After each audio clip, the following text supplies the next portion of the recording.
Welcome to the Two Disabled Dudes podcast. We believe life is about how we react. I'm Kyle Bryant. And I'm Sean Bombsark. Together, we are constantly seeking opportunities to live beyond our circumstances. All right, everybody, welcome back. Thanks for listening. I am Kyle. That is Sean. Sean, how's it going? It's going great. Looking forward to another great episode. Awesome. Well, our guest today is an amazing athlete, and he is a bodybuilder, and he has a disease called SCA7. It's spinal cerebellar ataxia type 7. So it's got a lot of similar symptoms to the disease that Sean and I have that is called Friedreich's ataxia. But, you know, we're going to learn a little more about that and about this amazing guy. He's a bodybuilder. He has SCA7, and he has an amazingly inspirational Instagram account.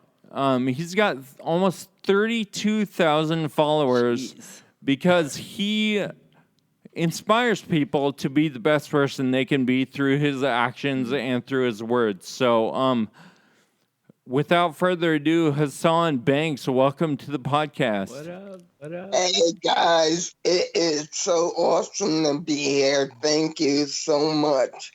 Much love and respect, you guys. Love you. Thank you. Awesome. Yeah, man, for sure. So, Hasan, I want to kind of start with your story a little bit, just to kind of give people a background of who you are. And so I read your book. It gave a really good overview of your life and how you got to be where you are. It told me that you grew up in the projects near New York, right? Is that Yeah, right? I actually grew up in New York City. Oh, that's right. Yeah, I grew up and I was raised in Harlem. It was, I think, I'll be honest with you, it was a good experience because I think it gave me a lot of strength to be surrounded by different forms of people and types of people that really help educate me on, how to persevere. Because as you might know, I lived in the project for a while, and that was a situation where, unfortunately, I was poor, you know what I mean? But I think it gave me strength to love myself and just keep striving to be better. Yeah, I think situations like that, I can't speak personally to that exact situation, but I think it like you said, disabilities come in all different forms. Whether it's, how you're raised or the people around you or the situation you're in, whatever. And, to take that and be able to apply it, to in the future to the situations you find yourself in after that, it's really a show of character, I think. Thank you. To be honest with you, sorry, it was just, I never thought, my life would be where it is at this point. But again, I think everything happens for a reason. And at the end of the day, I'm very grateful. So then I'm going to derail the story real quick. You just said at the end of the day, you're grateful. Despite all the challenges, growing up in the projects, losing people that were close to you and important to you, and of course, living your life with SCA7. Would you change it if you could? Honestly, I know I wouldn't. Because I think I'll be honest, I've gone through a lot of downtime, but I think it has allowed me to really take a step back and reflect and know that I'm doing the best. So why should I be angry if I'm trying to do my best and live life on my terms? Why should I, ataxia, it's not the best thing in the world, but you know what? It is what it is. Yeah. I will never allow it to define me. It has given me a lot of strength. And you know what? Some days are worse than others, but every day I believe is an opportunity to educate yourself or learn and grow and be better. So again, I mean, I've gone through a lot of dark periods, but I think overall I can look back and right now and feel confident that I've always given my best and I haven't given up. So I love that's such a beautiful response and answer and mindset and way to live your life. As long as you're giving it all you got, it's a beautiful life, despite the what we might perceive as maybe unfair or challenging or difficult. So, thank you for sharing all that, Hasan. That's beautiful. Your book said that you were really into basketball, right? And you were pretty good. But then one day, your skills started going downhill, and you're like, "What the heck is happening?" And that's what kind of led you to figure out that you have SCA 7. Is that right? yes, well, quick story. I actually played a lot of basketball when I was younger, but as I got older, I think it was in around 2003, I started noticing my body wasn't the same. Like, I could dunk a tennis ball around 2003. I couldn't jump anymore. I couldn't run. A lot of things were happening, and I didn't know what was going on. And I was fortunate. I was working with doctors, and they had no clue. They thought I was just clumsy. Right. And I wasn't depressed. I was just more confused. But I just figured, you know what? It's gonna work out. I'll figure it out. Yeah, yeah. So, in terms of figuring it out, you start bodybuilding, and you start building yourself. And one of the things in your book says that every lift that you do in the gym, it takes like 3 times as long as somebody else, right? And so, how does that affect you mentally in the gym when you're like, oh man, I'm so at a disadvantage? How do you get over that disadvantage in your mind? Well, it's not a disadvantage because I go to the gym not for the physical gain. Don't get me wrong, I love physical gain, but I really do it for the mental strength. Yes, there are some days, I'll give you a perfect example. I was in the gym yesterday doing legs and it took me 3 hours. Yes, it takes me longer. I might sit around and listen to my music and just think and talk to people. But again, I don't see it as a disadvantage because at the end of the day, I have to let go what I can't control. You know what I mean? I have limits and they are what they are. When I start this journey, it took me a long time to appreciate that. But at this point, I have to focus on the things I can't control. I'm not going to get discouraged or frustrated when I'm not able to complete a certain exercise. I know at the end of the day, I'm going to get it done. And I'm very happy, and that's why I'm always grateful, because I know I'm always doing my best. And this is the life that I've been given. So I'm not going to be angry or discouraged. Why? It is what it is. I'll get it done.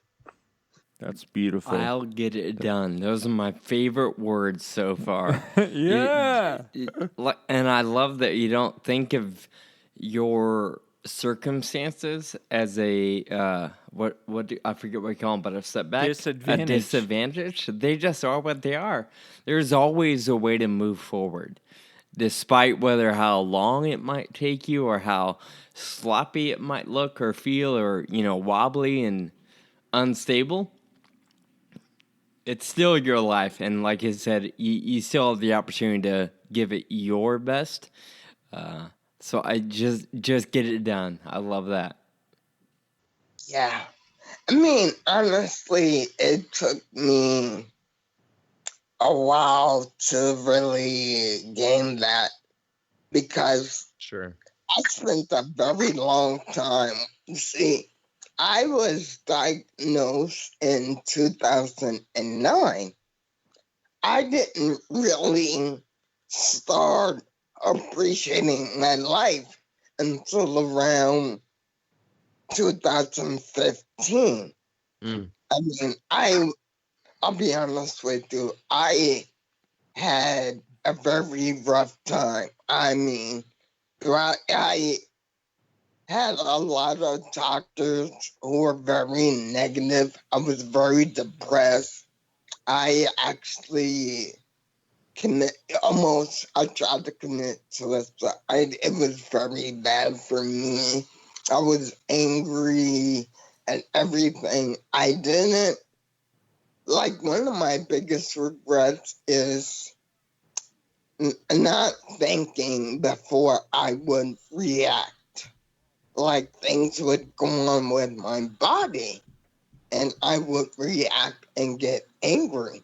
And unfortunately, I pushed away good people in my life because I don't want to use that as an excuse, but it made me very angry, and I was in a very bad state of mind. And I just blamed everyone. And I think finally, I went and met with a bunch of kids at the Lift Academy around 2015. And these are disadvantaged kids. And I was talking to them. And after speaking to them, I figured, for me, I found faith, and it allowed me to really be grateful and focus on self-love and not be bitter about my situation. My situation is what it is. I believe for me, this is God's plan for me. And I have an opportunity now I'm very grateful for, where I can help people through my journey. I can try to educate people about ataxia. And I believe at the end of the day, I'm living life on my terms. Love that. So, would you say that meeting the younger kids and doing a presentation with them. Was that a turning point for you in terms of being depressed and feeling sorry for yourself? Yeah, it really was. That's when I had to take a step back. For me, that's when I really started getting into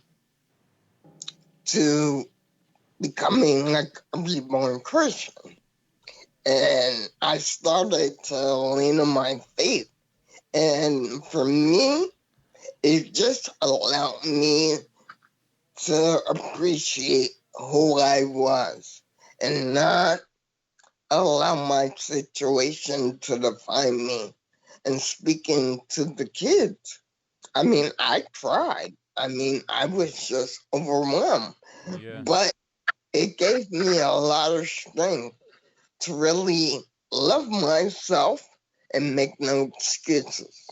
I like it a lot because I think there's a really powerful thing that happens when you share your story with other people, because you share it in the way you want it to be remembered, in the way you want it to be, right? And so, it helps you appreciate all the good stuff about your story. And when you tell it to somebody, you start realizing how great it actually is, because that's what you want to tell them, right? Like how great it is, not how terrible it is. So yeah, I think that that's a good turning point. What's really crazy for me, I never thought, like, it's probably not major to a lot of people, but it's really amazing for me using. That's why I get a lot of strength from using social media. I never thought so many people would choose to follow my journey. Like, it blows me away every day, because that's what really makes me proud, because I know I'm doing the best I can every day. And the main thing for me is that I'm able to help people. I doesn't care if they're bodybuilding. I just want people to see me and see that anything worth having, you have to work for it. I want to, we'll jump to social media. You bring it up, and a couple moments ago, you said something to the effect of there are no excuses. So, speaking of that phrase and your Instagram, you're known on Instagram as Mr. No Excuses, right? So tell us a little bit about that. Where does that come from? And of course, where do people find you? Like, I just started following you a couple of weeks ago, and I love the journey. I love seeing holy cow, what you've done with your shoulders. Yes. So tell us a little bit about your Instagram. Okay, let me back up, and just so you will know and we're clear, I started working out the first time in 2001. So this wasn't something new. So we're clear. Now, Mr. No Excuses came from a show I did in Fort Lauderdale, Florida, in my first show doing men's physique. And what happened was I basically almost didn't go on stage. I locked up. A lot of things went wrong, and I almost didn't go on stage. But I actually got on stage, and I think I was able to accomplish what I was able to accomplish. You know what I mean? I was scared, but once I got out there, I was like, wow, okay. And the crowd was like screaming for me. Yeah. And I was like, wow, this is really happening. And it's funny. As I was that was prejudging. As I was getting off of stage, my coach said, you know what, that's great, and no excuses. And then we were talking, and he actually came up with the name Mr. No Excuses. I was like, I like that. And the great thing, right after that, I did an interview with RX Muscle. I was like, wow. I just, honestly, I got so cocky right there. I was so confident. I was like, wow. I was like on cloud 9, and there were no clouds out. Nice. And RX Muscle is like a really popular magazine, or in the bodybuilding world. Is that what it is? Yeah, that's why I was on cloud 9. I'm like, RX Muscle just interviewed me. I'm like, wow. I'm like, but that was in 2015. That was actually also a good year. I was actually blessed and fortunate enough to do the Arnold Classic in Columbus, Ohio. And that was also a great experience. But again, that's why I always say make no excuses and live your life. I like it. So, speaking of philosophy on life, I want to talk about like when you're in the gym and you're like, all right, I'm preparing for a show or whatever, and things get hard and you're digging your soul for that last couple of reps. What motivates you when you're having a rough day and when those last few reps are really hard to get to? Well, I dig deep within my soul. What happens for me is I have those periods I call moments of weakness. I really always just believe this too shall pass. And I believe no weapon formed against me shall prosper. You know what? When I do certain, presses, I have problems with that. But I realize, you know what? I'm my biggest competition. So I have to take my time. It might take me longer, but who cares? As long as I'm able to do my best and complete it, why not? Let's go for it. Mm-hmm. Nice. Yeah, as long as you're getting it done, who cares if it's a couple extra hours or a couple extra days or whatever? That's why I believe you always have to smile, love life, love yourself, and make no excuses. I love that. And I really think our listeners are going to enjoy this and probably want to find you and your story. So we mentioned it, but Hasan Banks, what's your Instagram? Where do people find you?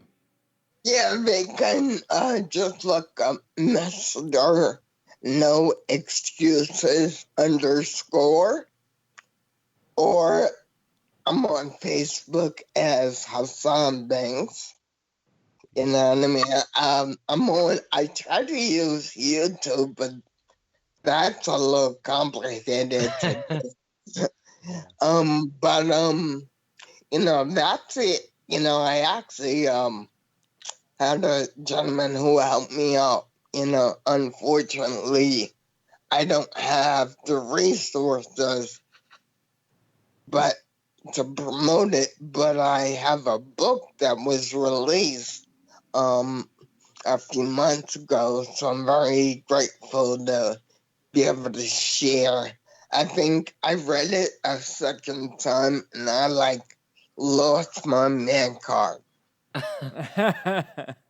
Love it. And the link for that is on most of your social profiles and stuff like that, so we can find that link. Everyone can find that if they find you on social media. We'll be sure to link your stuff in our show notes too for our listeners' sake. Yeah, absolutely. So, one last and final, the most important question. Now that we've established your whole philosophy and everything, I want to come to the most important thing. Sean always talks about it. I get annoyed. He wants nothing more than to have a 6-pack, abs. So, can you give us advice so that Sean can accomplish that goal?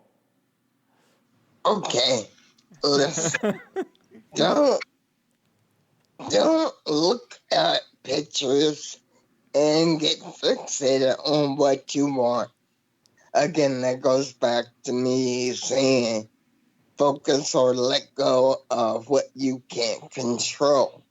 I think, and your whole 6-pack is in the kitchen. It's not. I was afraid you were going to say that. Well, no, I'm serious. But, Yeah. because a lot of people I see in the gym, they're doing all this effort. And I'm like, but when you go home, you're eating a cheeseburger. I'm like, Oh, I see. I'm like, that's not gonna work. Yeah. That's why I always tell people, don't worry or look at other people and get fixated on something that you probably can achieve, because that's not you. Everyone's situation is different. And that's why I always say focus on what you can control. Because I've spent a lot of time looking at pictures of other people and their physiques, and I would get fixated on something I wanted. But then I didn't realize it wasn't attainable because they're not me. And, my situation's not theirs. And I'm grateful. I also am helped out by what I call black genetics. I love that. All right. That's a good point, because a lot of times in the gym, I think you're right. Black genetics really work in your favor for sure. They do. If you go somewhere and you see a dude take a shit out there, you're like, why you ripped? And he has never worked out a day right. like that. Yeah. That's a good I'm point. like, wow. So I think the bottom line, though, is Sean quit eating all those cheeseburgers. Well, I think what Hasan's telling me is I can't control my cravings, so it's fine. Just go with it. Just don't expect a 6-pack. Sean, honestly, Sean, I would tell you this. As long as you're happy, it doesn't matter. When you look at yourself and you're unhappy with what you see, then work to change it or fix it. Sure. You know what I mean? Don't settle for less. I mean, if you look at yourself and you're happy, it doesn't matter what others think, as long as you're happy. Good word. I really appreciate that. Thank you. That's a good word. Yeah, man. Well, and Hasan, it just hearing all of this from you has been a highlight of my day, of my week. And we really appreciate having you on, and just your positivity is amazing. Just in all your posts and the way you interact with people. And I know why people look up to you and be like, you know what, I want to try and be like that because I want to be happy in my life too. That's what we all want, right? And so I appreciate your message. Thanks so much for coming on the Two Disabled Dudes podcast. And keep being you, man. Yeah. Guys, I just wanted to say real quick, thank you so much. I mean, honestly, at the end of the day, everyone is what they are, but I really appreciate your love and support. And thank you for putting a smile on my face and being a part of my journey and really helping me to stay positive. You know, everything, our situation is what it is, but, bad situations don't last forever. But some people do. And you guys will get it. Love you guys so much. Thanks you, man. You guys, make sure you have a blessed and beautiful day and keep smiling. Thank you for listening to the Two Disabled Dudes podcast. Find us online at twodisableddudes.com and please subscribe on the iTunes. Connect with us on Facebook, Twitter, and Instagram. Special thanks to our production team, Jake Tompkins and Matt LaFleur. Until next time, keep living with urgency.